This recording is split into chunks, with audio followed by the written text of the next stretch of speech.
Ever feel that kind of like, just complete comfort and security, like, you're all tucked away in your own little world. Maybe it's a favorite cafe, that comfy chair you always go to. Yeah. Well, imagine that feeling.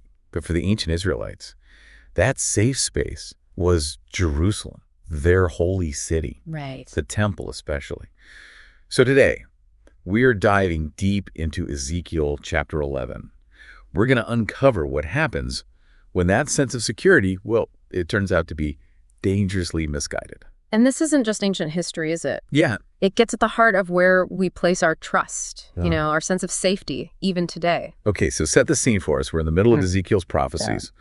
What's the backdrop for this particular vision? Well, we've got to remember Ezekiel is speaking to the people of Judah, but he's not back home with them. He's living in exile in Babylon. And Jerusalem is under immense threat, ironically, from the Babylonians themselves. Oh, wow. So there's this incredible tension, this feeling of impending doom kind of hanging over everything. Talk about a stressful time to be a prophet. Yeah.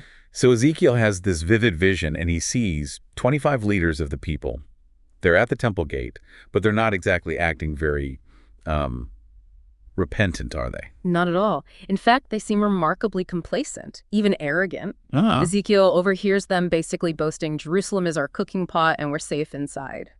They believe that their status, their position within the city walls makes them untouchable. This pot imagery is fascinating. Yeah. Can you maybe elaborate on what the scholars say about the specific Hebrew word Ezekiel uses? Absolutely. And what's the significance of that? It's not just any pot, you see. The Hebrew word here specifically refers to a cooking pot, one that sits over a fire. Oh, okay. And that is no accident on Ezekiel's part. It's a deliberate choice. It foreshadows how precarious their situation really is. They think they're comfortable, but the heat, as they say, is about to be turned up. And isn't there also a sense of irony here, given what we know about the fate of Jerusalem? I mean, this city that's supposed to be their refuge, their safe haven, it ends up being destroyed. Exactly. It completely flips their metaphor on its head. They view the city as this impenetrable fortress, right, a place of security. But their corruption, their injustice, it's turned the pot into something else entirely. It becomes a cauldron of violence and oppression, and ultimately they're the ones who will be consumed by it. It's a powerful image. And it makes you think, how often do we see this kind of misplaced confidence in our own lives? Maybe not in a literal city, but in other things we rely on for security. Right. Our jobs, relationships, maybe even our own abilities, things that can and sometimes do crumble around us. You've hit on a crucial point. This idea of misplaced security, this isn't just a problem for ancient Israelites. It's a timeless human struggle. We become so fixated on the external, the tangible things we think will keep us safe that we lose sight of what truly matters. Yeah. And that brings us to a pivotal moment in Ezekiel's vision, God's response to all of this. Okay, so the leaders are feeling pretty smug in their cooking pot, but I'm guessing God has something else in mind. He does indeed. And let's just say, it's not what they want to hear. So let's talk about God's reaction. He sees these leaders so sure of their safety and so blind to the reality of their situation. What happens next? Well, God doesn't mince words. He directly confronts their arrogance, their misplaced trust in the city walls. He says, you think you're the ones in control. You've turned this city into a pot of violence, and now I'm turning up the heat. He's using their own metaphor against them. Right. It's almost as if he's saying, you want to talk about pots? Let's talk about pots. Exactly. He's taking their language, their image of the pot, and completely flipping the script.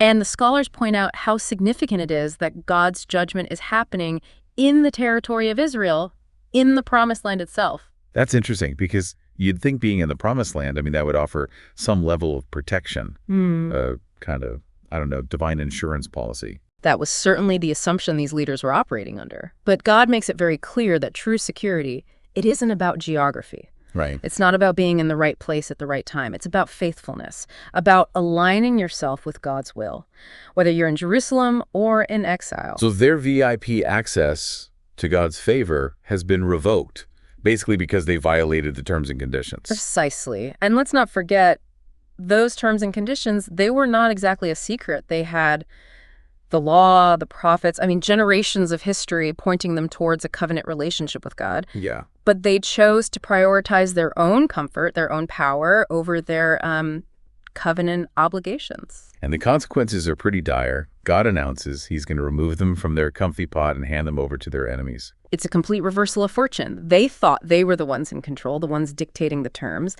But God reminds them who's really in charge. And then right at that moment, as Ezekiel is delivering this message, there's this incredibly chilling detail in the text. One of the leaders, Palladius, suddenly drops dead. Whoa. Talk about a gut punch.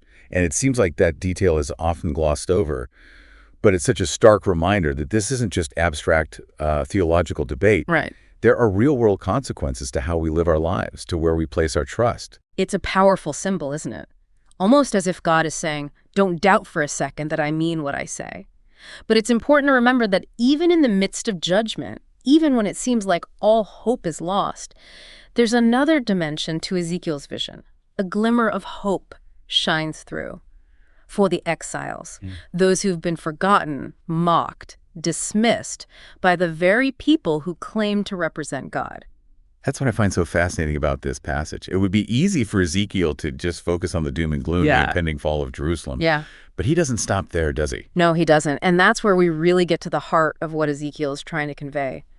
God's message, it isn't just about punishment. It's about purification, about a radical reorientation of the heart. So we've got these exiles living in Babylon, probably feeling pretty, forgotten, disillusioned. How does God reach out to them in this vision? It's really extraordinary. God speaks directly to their pain, their sense of abandonment. He says, those who remained in Jerusalem, they think you're far away from me, cut off, forsaken. But I tell you, I have become your sanctuary. Wow. That's huge. Yes. It's like he's saying, forget those walls, forget that temple. My presence, it isn't limited to like a physical structure, right? Yeah. I'm here with you, even in exile. Precisely. And for the ancient Israelites, this would have been, a radical concept, even revolutionary. They were accustomed to thinking of God's presence as being tied to, specific places, rituals, objects. But here, God is redefining what it means to experience his presence. Yeah. It's no longer about physical proximity, but about spiritual connection, a relationship that transcends geography and circumstance. So it's not about, being in the in crowd back in Jerusalem. It's about having God as your sanctuary, no matter where you are. And that concept of a portable sanctuary, that's something that resonates even today, don't you think? Mm-hmm. What does that look like in our own lives? In a world where we're constantly on the move, both physically and mentally. It's a question worth pondering, isn't it? Because it speaks to the very essence of faith. If God's presence is something we can carry with us, then where do we find that sense of sanctuary in the midst of, chaos and uncertainty? Right. Is it through prayer, meditation, acts of service, or is it something else entirely? Ezekiel seems to suggest that this portable sanctuary, it's also about a profound, inner transformation. Because God doesn't just stop at saying, hey, I'm here with you. Mm-hmm. He goes on to promise something even more amazing. He says, I will give them one heart, and I will put a new spirit within them. I will remove the heart of stone from their flesh and give them a heart of flesh. This is where the imagery moves beyond physical location and into the realm of the heart. It's about more than just returning to the promised land. It's about a complete internal renewal. Okay. The Hebrew word for heart here, it signifies the very core of a person, their mind, their will, their emotions. It's everything. It's about God doing a deep work within them, replacing their stubbornness, their resistance to his will, with a heart that is receptive, malleable, responsive. It's interesting, this language of a new heart and a new spirit, it echoes other parts of the Bible, like the covenant promises in Jeremiah. It seems to be a recurring theme, this idea that God desires not just obedience, but a complete transformation of the heart. Exactly. It speaks to the depth of God's love, his desire not just to punish sin, but to heal and restore his people. He wants a relationship with them that flows from a place of love and genuine devotion, not just fear or obligation. And to make this point even more concrete, Ezekiel's vision ends with the glory of God, which had been slowly withdrawing from the temple, finally departing, heading east towards the exiles. So he's leaving the in crowd behind and choosing to dwell with those who have been cast out, those who are seen as failures. It's such a powerful image of God's grace and compassion. And ultimately, isn't that the message of hope Ezekiel is trying to convey? That no matter how far we've strayed, no matter how badly we've messed up, God's love and mercy are always available to us, that he desires to meet us wherever we are, in whatever state we're in, and to offer us a new heart, a new beginning. Absolutely. And that, I think, is the enduring legacy of Ezekiel's vision. It's a reminder that true security isn't found in walls or titles or any, external marker of status or achievement. True security, true peace, comes from aligning ourselves with the God who promises to be our sanctuary, no matter where life may lead us. That's something for all of us to reflect on, isn't it? What are the pots in our own lives? The things we rely on for security that may be leading us further from the true source of hope and peace? And are we willing to let go of those false comforts and open ourselves to the transformative power of God's love? That's all the time we have for today's deep dive. Until next time, keep asking questions and keep exploring.